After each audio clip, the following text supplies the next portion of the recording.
নাটোরে এসেছে ৩৮টি জেলার চামড়া, তবে হঠাৎ কমেছে চামড়ার দাম। এতে লোকসানের মুখে মৌসুমী ব্যবসায়ীরা। এই নিয়ে আলোচনাতে নাটোরের চামড়াপট্টি থেকে যুক্ত হচ্ছেন মাহবুব হোসেন। যাচ্ছি তার কাছে। মাহবুব, জানতে চাই হঠাৎ করে চামড়ার দাম কেন কমলো? জি বন্যা, আপনি যেমনটি বলছিলেন যে কুরবানি ঈদের কিন্তু আজকে 18 দিন অতিবাহিত হচ্ছে। আজকেও কিন্তু আমার পিছনে যেটি দেখতে পাচ্ছেন এটি খুলনা থেকে একজন যে ফরিয়া ব্যবসায়ী রয়েছে, তিনি এই চামড়া নিয়ে আসছেন 300 পিস। তো এমন ভাবে দেশের যে 38টি জেলা রয়েছে, এই 38টি জেলা থেকে কিন্তু নাটোরে এখন পর্যন্ত লবণযুক্ত যে চামড়া সেটি আসছে। তবে আপনি যেমনটি বলছিলেন হঠাৎ করে চামড়ার দামটা কমে যাওয়ার কারণে যারা মৌসুমী ব্যবসায়ী রয়েছেন তারা বেশ লোকসানে পড়েছেন, তারা আমাদের কেমনটি জানিয়েছেন।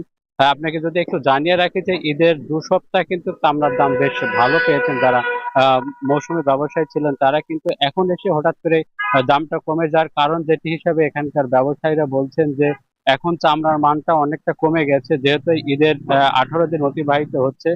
আগে যে মানটা ছিল এখন সেভাবে নেই, যার কারণে তারা দামটা কম পাচ্ছে। এছাড়া বিভিন্ন যে সমস্যার কারণে কিন্তু চামড়ার দামটা কম পাচ্ছে বলে এখানকার ব্যবসায়ীরা বলছেন। এবং মৌসুমী ব্যবসায়ীরা বলছেন তারা আগের যে চামড়াটা 120 টাকা পিস হিসেবে বিক্রি করেছেন, এখন সেই চামড়া কিন্তু এখানে এসে 50 থেকে 60 টাকা দাম বলছে। এছাড়া গরুর যে চামড়াগুলো আগে 1100 1200 টাকা বিক্রি হচ্ছে, সেই চামড়া কিন্তু এখন এখানে 800 থেকে 900 টাকা বলছে মৌসুমী ব্যবসায়ীদের। এতে করে কিন্তু মৌসুমী ব্যবসায়ীরা যারা বেশি দামে কিনেছিলেন তারা এখন এখানে এসে কিন্তু কম দামে বিক্রি করার কারণে কিন্তু তারা লোকসানে পড়ছেন, তারা আমাদেরকে এমনটি জানিয়েছেন।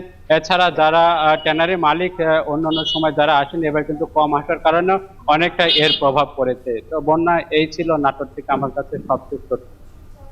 মাহবুব, ধন্যবাদ আপনাকে। নাটোরের চামড়াপট্টি থেকে চামড়ার দাম কমার কারণ নিয়ে বিস্তারিত জানাচ্ছিলেন সহকর্মী মাহবুব হোসেন। এই মুহূর্তে এখন জনপদে নিচ্ছে আরো একটি বিরতি, ফিরবো কিছুক্ষণের মধ্যে।